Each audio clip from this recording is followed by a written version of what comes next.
या online lecture मध्ये BA तृतीय वर्ष अर्थशास्त्र विषयाच्या सर्व विद्यार्थ्यांचं मी स्वागत करतो। आणि मागील तासामध्ये आपण अर्थशास्त्र विषयाच्या काही संकल्पना अभ्यासल्या होत्या। त्यामध्ये प्रामुख्याने आर्थिक वृद्धी आणि आर्थिक विकास या दोन संकल्पना आणि त्यातील फरक अभ्यासला होता। आजच्या या तासामध्ये आपण आर्थिक वृद्धी संकल्पना आणि आर्थिक वृद्धीचे निर्देशक या घटकाचा अभ्यास करणार आहोत। मित्रांनो, मागील तासामध्ये आपण पाहिले होते की आर्थिक वृद्धी म्हणजे ही संकल्पना विकसित देशांशी संबंधित आहे। तर आर्थिक विकास ही संकल्पना विकसनशील देशाशी आहे। तर आर्थिक वृद्धी ही मात्रात्मक घटकाशी किंवा संकल्पनेशी संबंधित आहे। आर्थिक विकास ही मात्रात्मक आणि गुणात्मक या दोन्ही घटकाशी निगडित आहे।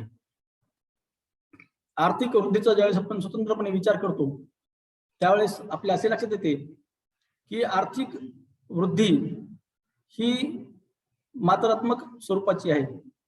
म्हणजे याची जी मोजणी आहे ती मात्रात्मक स्वरूपामध्ये करण्यात येते। तर त्याच्याशी संबंधित जे घटक आहेत या घटकांचा जर आपण विचार केला तर आपल्या असे लक्षात येते की एखाद्या देशाचं राष्ट्रीय उत्पन्न किती आहे, ते प्रतिवर्षी कशा पद्धतीने वाढत आहे, त्याबरोबरच दरडोई उत्पन्न, एखाद्या देशाचे दरडोई उत्पन्न किती आहे, त्यामध्ये कशा प्रकारे बदल होत आहे, हे जे काही निर्देशक आहेत हे निर्देशक आर्थिक वृद्धीशी संबंधित आहेत।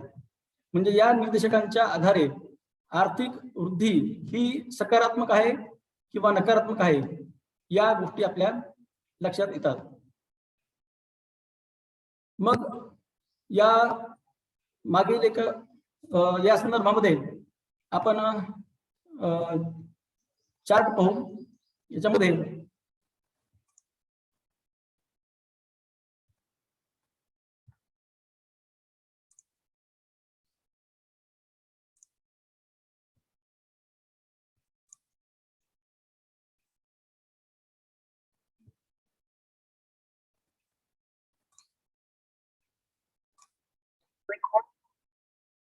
ज्यावेळेस आपण आर्थिक वृद्धीचा विचार करतो त्यावेळेस सर्वसामान्यपणे एखाद्या देशाचं GDP मध्ये वाढ कशा प्रकारची आहे, GDP किती आहे आणि पर कॅपिटा इन्कम म्हणजेच दरडोई उत्पन्न किती आहे, हे तीन निर्देशक आर्थिक वृद्धीचे निर्देशक समजण्यात येतात। जर आपण या स्लाइड मध्ये जर निरीक्षण केलं तर आपल्याला काही देशांची यादी या ठिकाणी निर्देशित केली आहे, दाखवली आहे। यामध्ये प्रत्येक देशाचं GDP ट्रिलियन डॉलर मध्ये आपण दर्शविलेलं आहे। त्यानंतर महत्वाचा जो मुद्दा आहे तो आहे त्यामध्ये अॅन्युअल ग्रोथ कशा प्रकारे झालेली आहे आणि GDP पर कॅपिटा म्हणजे GDP हे दरडोई कसं आहे हे सुद्धा या ठिकाणी दर्शविलेलं आहे।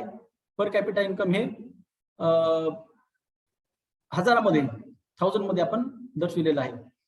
ज्यावेळेस राष्ट्राच्या उत्पन्नामध्ये म्हणजेच GDP मध्ये वाढ होते त्यावेळेस आर्थिक वृद्धी होत आहे, आर्थिक वृद्धी ही सकारात्मक आहे अशा प्रकारे संकेत मिळतो।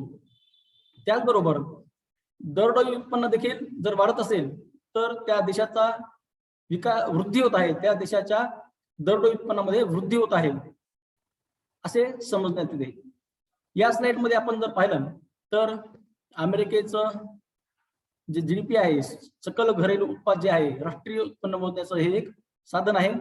हे जर पाहिलं तर या यादीमध्ये सर्वाधिक जीडीपी हे अमेरिकेचं असताना आपल्याला दिसून येतं.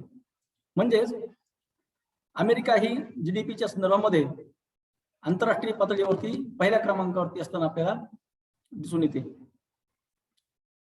तर त्या खालोखाल चीन, जपान, जर्मनी, युनायटेड किंगडम आणि शेवटी 6व्या स्थानावर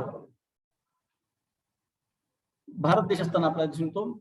भारत देशाचं जीडीपी हे $2.66 ट्रिलियन एवढं असताना आपल्याला दिसून येतं. तर या देशांची जीडीपीच्या वृद्धीचा जो दर आहे, अॅन्युअल ग्रोथ रेट जो आहे, तो पर्सेंटेज मध्ये या ठिकाणी दर्शवलेला आहे. तर या ठिकाणी चीन वगळता बाकी सर्व देशांच्या जीडीपीतील जी वृद्धी आहे ती नकारात्मक आहे, म्हणजे ऋण आहे, वजा आहे. तर चीनची ही सकारात्मक आहे किंवा ही धनात्मक आहे. म्हणजे त्याच्यामध्ये जीडीपी मध्ये जी वाढ झालेली आहे ती जास्त झालेली आहे आपल्याला दिसून येते. आपण आर्थिक वृद्धीचं एक निर्देशक म्हणून जीडीपी कडे किंवा सकल घरेलू उत्पादन याकडे पाहत असलो तरी देखील केवळ जीडीपी हेच आर्थिक वृद्धीचं निर्देशक नाही, तर दरडोई उत्पन्न हे देखील आर्थिक वृद्धीचं एक महत्वाचं इंडिकेटर आहे, महत्वाचा तो एक निर्देशक आहे. जर आपण या तक्त्यामध्ये दरडोई जीडीपीचा जर विचार केला, दरडोई सकल घरेलू उत्पादनाचा जर विचार केला, तर अमेरिका ही त्या संदर्भामध्ये सर्वोच्च स्थानावरती आहे, पहिल्या क्रमांकावरती आहे.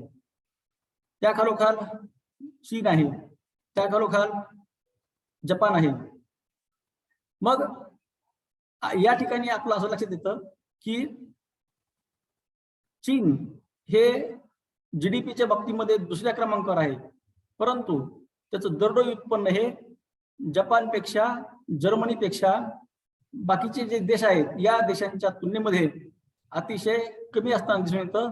याचं कारण म्हणजे ज्या वेळेस दरडोई उत्पन्न काढण्यात येते, ते काढण्यासाठी जे सूत्र आहे त्या सूत्रामध्ये एकूण राष्ट्रीय उत्पन्नाला किंवा एकूण जीडीपीला एकूण लोकसंख्येने भागलेलं आहे, तेव्हा आपल्याला पर कॅपिटा दरडोई जीडीपी आपल्याला प्राप्त होते.